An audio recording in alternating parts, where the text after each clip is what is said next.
মুক্তি কাকে বলে? মানে এই শরীরে আপনি যাতে আনন্দ নিতে পারেন। কিসের আনন্দ? ভগবানের নামের আনন্দ, তার রূপ দর্শনের আনন্দ, তার গুণ লীলা মহিমা কীর্তনের আনন্দ, তার ধাম দর্শনের আনন্দ, তার পরিকর গণের সান্নিধ্য লাভের আনন্দ। এই আনন্দগুলো তো নিতে পারে না যারা ওই রকম ভাবে মুক্ত হয়ে যায়, নিজেকে বিলয় করে দেয়, বিলীন করে দেয়, তারা এই আনন্দটা পায় কি? এই আনন্দটা তো পায় না। এই জন্য বলা হচ্ছে এই ভক্তি বিনা মুক্তি নহে ভাগবতে কয়, কলিকালে নামাভাসে সুখেই মুক্তি হয়। ভক্তি ছাড়া মুক্তি নয়, ভাগবত বলছেন। আর এই কলিকালেতে নাম আভাসে সুখেই মুক্তি হয়। একটা ছেলে ছোট, ওই খোকাটার মতো, হ্যাঁ, একটা গ্রামেতে ছেলেটা খেলতে গেছে, বাবা অসুস্থ ছিল, মানে আধা মরাই এরকম।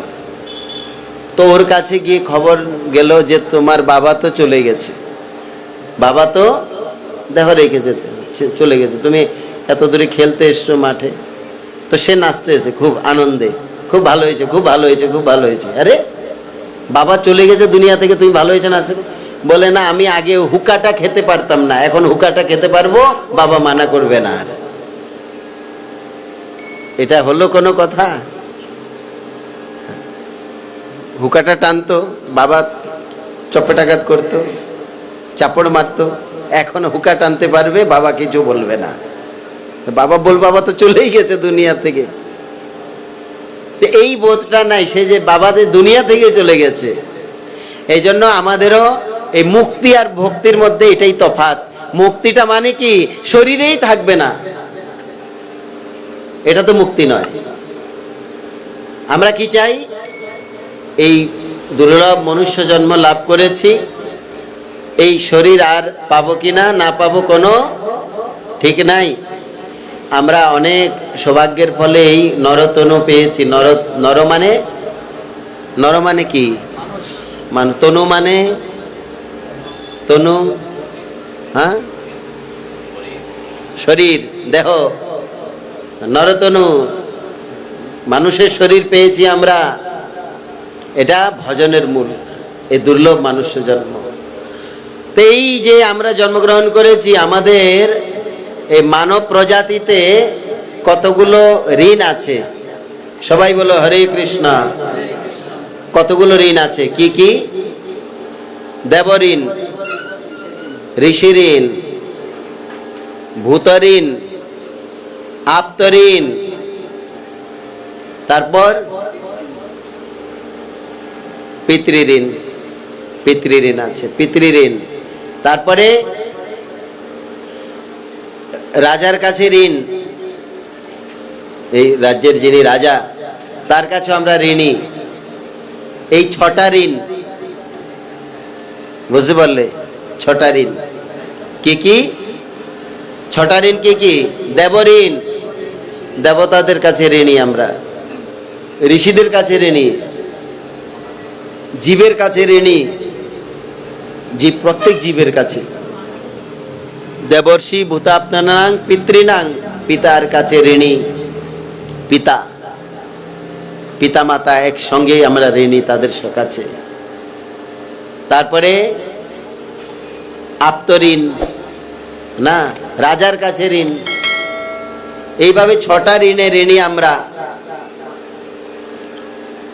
6টা না, পঞ্চঋণ, পঞ্চঋণ, 5টা ঋণ।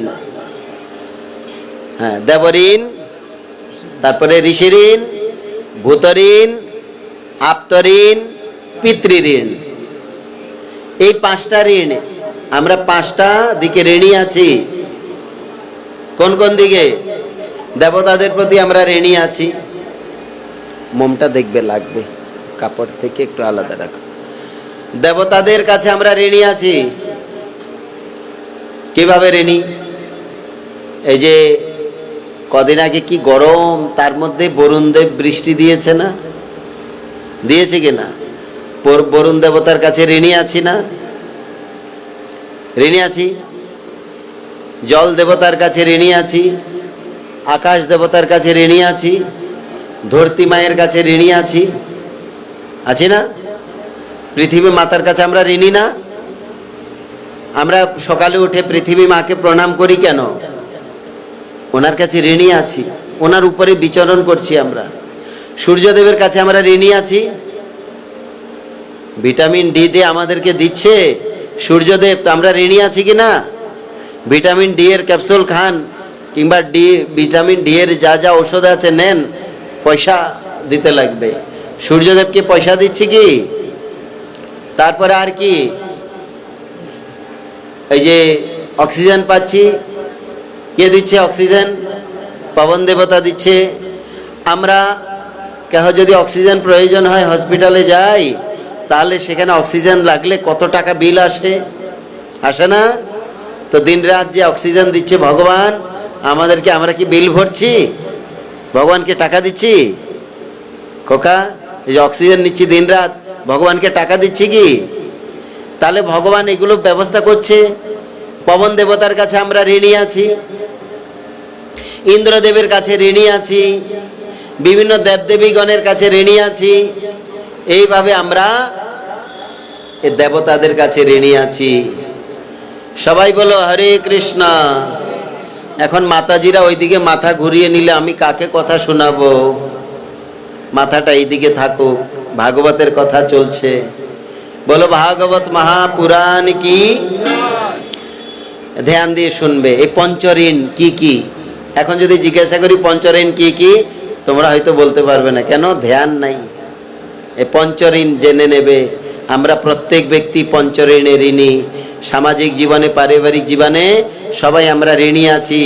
দেবতাগণের কাছে, ঋষিগণের কাছে, প্রাণীদের কাছে, তারপরে পিতৃমাতৃদেবীর কাছে, তারপরে আর আত্মীয় পরিজনের কাছে, হ্যাঁ ঋষিদের কাছে। এইভাবে পাঁচ দিকে আমরা ঋণী আছি।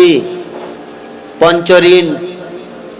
আমরা শুধু একটা ঋণই পরিশোধ করতে জানি, বাকি ঋণী যে ঋণী আছি আমরা জানি না। এখন বোঝা যাবে পঞ্চঋণ কাকে বলে? পঞ্চঋণ, হ্যাঁ পঞ্চঋণ বলেন। দেবঋণ, ঋষিঋণ, ভূতঋণ, পিতৃমাতৃ ঋণ একসাথেই। তারপর হ্যাঁ জীব ভূতঋণ। আরেকটা আছে আত্মীয় ঋণ, আত্মীয় পরিজনের কাছে। এইভাবে আমরা ঋণী আছি সবাই। এই ঋণ পরিশোধ আমাদের করতে হবে। যদি এই ঋণ পরিশোধ না হয়, এই জন্য আমাদের মৃত্যুর পর আবার জন্ম হয়। বলো হরে কৃষ্ণ। মৃত্যুর পর আবার জন্ম হয়, স্বাভাবিক। এইটাই জগৎ। এখানে কারোর থেকে কিছু নেবেন তো ফিরিয়ে দিতে হবে, ফিরিয়ে দিতে হবে, নয়তো রক্ষা নাই, আবার আপনাকে আসতে হবে। এটা ঋণময় জগৎ। আপনি কারো থেকে অর্থ এনেছেন, অর্থটা ফিরিয়ে দিতে হবে। আপনি হয়তো ফিরিয়ে দিতে পারছেন না, আর্থিকভাবে আপনি দুর্বল হয়ে পড়ছেন, তাহলে আবার আপনি কি করবেন? অর্থ উপার্জন করা যায় এমন একটি কর্ম বেছে নেবেন, তাহলে ওই কর্ম করে ওই অর্থটা ফিরিয়েই দিতে হবে। ঋণ তো মুকুব করতেই হবে। যদি ঋণ মুকুব না হয়, তাহলে ঈশ্বরের যে সৃষ্টি আছে, এই সৃষ্টিতে ঈশ্বর আপনাকে আবার পাঠাবে। এটাই প্রকৃতির নিয়ম, এটাই প্রকৃতির নিয়ম। এখানে প্রতিক্রিয়াশীল জগৎ, এটাই বিজ্ঞানের কথা। আপনি যা করবেন তাই আপনি পাবেন, আপনি যা নিবেন তা দিতে হবে। এটা স্বাভাবিক, এই জগতের নিয়ম, এটা প্রকৃতির নিয়ম। এই জন্য বলা হচ্ছে এই আমরা দেবতাগণের কাছে ঋণী আছি, ঋষিদের কাছে ঋণী আছি না আমরা? ঋষিদের কাছে, মুনি ঋষিদের কাছে। তারা বেদ বিভাজন করেছেন, পুরাণ লিখেছেন, এত শাস্ত্র লিখেছেন, জ্ঞানের কথা লিখেছেন। আমরা ঋণী আছি। ধ্যান দিবেন এইদিকে, ধ্যান। চঞ্চল করুন, চঞ্চলতা হবে না। এই আমরা ঋষিদের কাছে ঋণী আছি। আজকে দেখুন না, এই আমরা ভারতবাসীরা পাশ্চাত্য দেশবাসীদেরকে খুব বহুমানন করি। কেন? ওরা আবিষ্কারের দিকে আগে, তাই না? চীন বলেন, জাপান বলেন, যে কোনো দেশ বলেন, তারা আবিষ্কারের দিকে আগে। সূত্রগুলো কোথা থেকে নিয়েছে? সব বেদের সূত্র, সব বেদের সূত্র। বেদের সূত্র নিয়ে তারপরে তারা ওইসব আবিষ্কার আদি করেছে।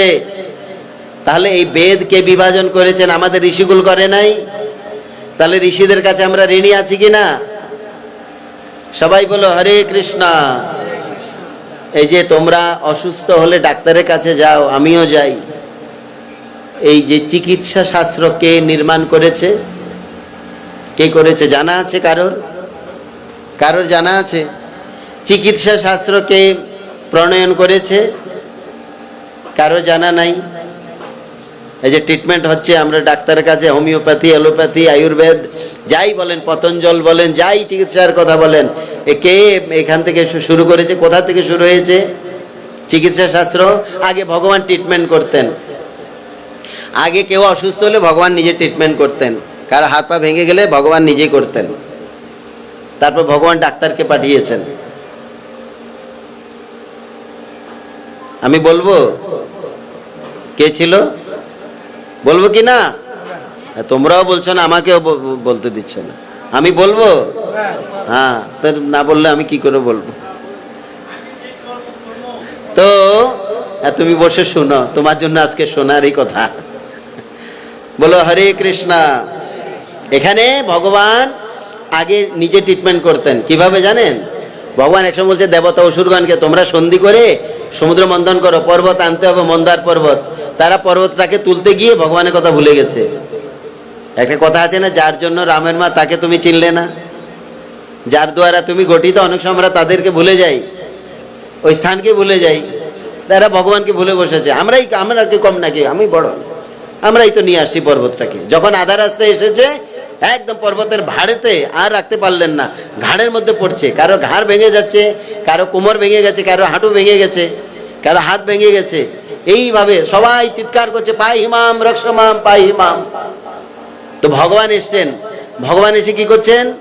ওই সবাইকে সুমন দৃষ্টির দ্বারা, সুমন দৃষ্টি মানে অমৃতময় দৃষ্টির দ্বারা সবাইকে সুস্থ করে তুললেন, সুস্থ হয়ে গেলেন। আচ্ছা, তারপর যখন সমুদ্র মন্থন হয়েছে, সমুদ্র মন্থনের পর সেখান থেকে একজন চিকিৎসক উঠেছে, ভগবানের অবতার। কি নাম? হ্যাঁ, না, হনুমান তো ত্রেতা যুগের। কারোর খেয়াল আছে? এই সমুদ্র মন্থন থেকে একজন চিকিৎসক উঠেছে, ভগবানের অবতার, ডাক্তার, বড় ডাক্তার, ডাক্তার অফ হেড। হ্যাঁ, খেয়াল নাই। এই জন্য তোমাদেরকে বলে তোমরা ক্লাস করো, ক্লাস না করলে হরি বল। কে উঠেছে? ধনন্তরী। কি নাম? বিশালগড় বাজারে মাইকে বাজিয়ে বিক্রি করে ধনন্তরী বিজলি মলম। করে কি না? এখন করে না, আগে করতো। বিভিন্ন বাজারে হতো, এই ধনন্তরী বিজলি মলম, ধনন্তরী লাগিয়ে দিলে হ্যাঁ কিছুক্ষণের মধ্যে ঘাও শুকিয়ে যাবে, সুস্থ হয়ে উঠবেন, এরকম ওরা বলে বলে যায়। কি গৌরাঙ্গ, যায় কি না? হ্যাঁ, এই ধনন্তরী, হ্যাঁ, প্রথম ভগবানের অবতার ধনন্তরী। এই চিকিৎসক প্রথম ভগবানই পাঠিয়েছে চিকিৎসক। ওইখান থেকে চিকিৎসা শাস্ত্র বেরিয়েছে। বুঝলেন? বোঝা গেল? মাথাটা তো ঢুলাও। মাথাও ঢুলাচ্ছে না। খিদা পেয়েছে নাকি? খিদা পেলে বলো আমি ছেড়ে দিই, ভগবানের কথা এখানে। তো বলো হরে কৃষ্ণ। এবার কি হয়েছে? এই ধনন্তরী চিকিৎসা শাস্ত্র প্রথম প্রকাশ হয়েছে। তারপরেই তো এই ধনন্তরী চিকিৎসা শাস্ত্রের ধনন্তরী আর আরো দুইজন প্রকাশ হয়েছে। তারা কে কে? অশ্বিনী কুমার। কে? কয়জন? দুইজন ডাক্তার। তো ভগবান বলছে এদেরকে ভিআইপি জায়গায় পাঠানো যেতে পারে। এই জন্য দেখবেন রাজ্যপালের রাজভবনে, রাষ্ট্রপতি ভবনে, প্রধানমন্ত্রীর হাউসে স্পেশাল ডাক্তার থাকে সব সময়। এরা ভিআইপি। তো হ্যাঁ না, সিএমদের এদের স্পেশাল ডাক্তার থাকে পার্মানেন্ট। তো এইরকম ভগবান নির্দিষ্ট করে দিলেন দুইজন কি অশ্বিনী কুমার দ্বয়, এরা দুইজনকেই ভগবান পাঠিয়েছেন কোথায়, যাও স্বর্গেতে, ওইখানে পার্মানেন্ট তোমরা থাকবে। এই জন্য স্বর্গের দেবতাগণের চিকিৎসা করেন কে, অশ্বিনী কুমার দ্বয়। এই দুইজনকে ওইখানে পাঠিয়েছে। আর এই পৃথিবী লোকেতে কে আছে, ধনন্তরী। এই ধনন্তরী তো বিভিন্ন চিকিৎসার ঔষধি বৃক্ষ আদি সব কিছু রোপণ করে এগুলার মধ্যে শক্তি সঞ্চার করেছে। এই জন্যই তো কোনটা কি রোগের ঔষধ জড়িবুটিকাতে আছে না, জ্বরের ঔষধ, পেটের বিমারির ঔষধ, ব্যথার ঔষধ, চোখে জ্যোতি কমার, সব এই আয়ুর্বেদের মধ্যে রয়েছে, ওখান থেকে এসেছে। সবাই বলো হরে কৃষ্ণ। এই জন্য আমরা ভূতগণের কাছে, ঋষিগণের কাছে ঋণী আছি। কেন, এই ঋষিরাই প্রণয়ন করেছে এই আমাদের এই সমাজে যা যা কিছু দরকার, যানবাহন বলুন কিংবা যাই কিছুই বলুন, এই সমাজে ঋষিগণ তৈরি করেছেন। এই মূল সূত্র ঋষিরাই দিয়েছেন। এই জন্য ঋষি মুনিগণের কাছে আমরা ঋণী আছি। আর কি, দেবর্ষি, দেব ঋষি, তারপরে ভূত। ভূত মানে কি, তোমরা ভাবে ভূত মানে সিপাহী জলা রয়েছে জঙ্গলের ভিতরে। ভূত মানে কি, ভূত মানে আত্মা, ভূত মানে জীবাত্মা কিংবা জীবগণ, প্রত্যেক জীব ভূত। বলে না সর্বভূতে ইয়া দেবী সর্বভূতে, তো সর্বভূত মানে সব ভূতের ভিতরে, সর্বভূত মানে সকল জীবের ভিতরে। তো সকল জীবের ভিতরে আছে ভগবান। তো এখানে বলা হচ্ছে এই সকল জীবের প্রতি আমরা ঋণী আছি, সকল জীবের প্রতি, সকল প্রাণীর প্রতি ঋণী আছি। কিভাবে বলেন, আপনার বাড়িতে মনে করুন ইঁদুরের খুব উপদ্রব, বিড়াল এসে গপ করে ধরে খেয়ে নিয়ে চলে যায়, তাহলে বিড়ালের কাছে আপনি ঋণী আছেন, কেন বিড়াল ইঁদুরটাকে নিয়ে গেছে। একটা কুকুর আপনি তাড়িয়ে দিল, আপনার বাড়ির সামনেই থাকে, একটু খাবার দিল, সে আপনাকে ভালোবাসে। যখন কেউ আসে ঘেউ ঘেউ করে তাকে তাড়িয়ে দেয়, কোনো চোর বাড়িতে ঢুকতে এদিকে তাকালেই ঘেউ ঘেউ করে দৌড়ে যায়, ওই কুকুরটার কাছে আপনি ঋণী আছেন। আপনি যখন আগরতলা যাবেন, হেঁটে যেতে পারবেন না, গাড়ি, যদিও আপনার কাছে পয়সা থাকুক, কিন্তু পয়সার দ্বারা আগরতলা যাবেন না যদি গাড়ি না থাকে। ওই গাড়ি যে বানিয়েছে তার কাছেও ঋণী আছেন, গাড়ি যে ড্রাইভিং করে চালিয়ে যাচ্ছে তার কাছেও ঋণী আছেন, গাড়িতে যে তেল ভরছে ওই তেলের যেই কর্মচারীরা তাদের কাছেও ঋণী আছেন। এই রকম প্রত্যেক প্রাণীর কাছে, জীবের কাছে আমরা ঋণী আছি। অর্থ হলেই তো সব হয় না, বস্তুটা তো উপলব্ধ থাকতে হবে। এই জন্য আমরা প্রত্যেক জীবের কাছে ঋণী আছি। হ্যাঁ, দেবর্ষি ভূতাপ্ত, ভূতের পরে আপ্ত। আপ্ত মানে আত্মীয়, আত্মীয় পরিজন আছে না, আত্মীয় পরিজন। এই আপ্ত বর্গগণের কাছে আমরা ঋণী আছি, আত্মীয় পরিজনের কাছে আছি না। আপনার মা বাড়িতে ছিল না ছোটবেলায়, ওরা আপনাকে হয়তো দেখাশোনা করে, মা বেড়াতে গেছে, ওরা দেখে রেখেছে। আপনি ছোট শিশু ছিলেন, অবুঝের খেলা করতে করতে পুকুরের দিকে চলে যাচ্ছেন, হয়তো আপনার কাকিমা এসে আপনাকে ওইখান থেকে নিয়ে এসেছে, গালিগালাজ করে নিয়ে চলে, ধমক দিয়ে নিয়ে এসছে, তা আপনি তো ওই দিকে ঋণী আছেন কি না। এভাবে আমরা আমাদের আত্মীয় পরিজনের কাছেও ঋণী আছি, যত আত্মীয় আছে সবার কাছে আমরা ঋণী আছি। মনে থাকবে কথাগুলো।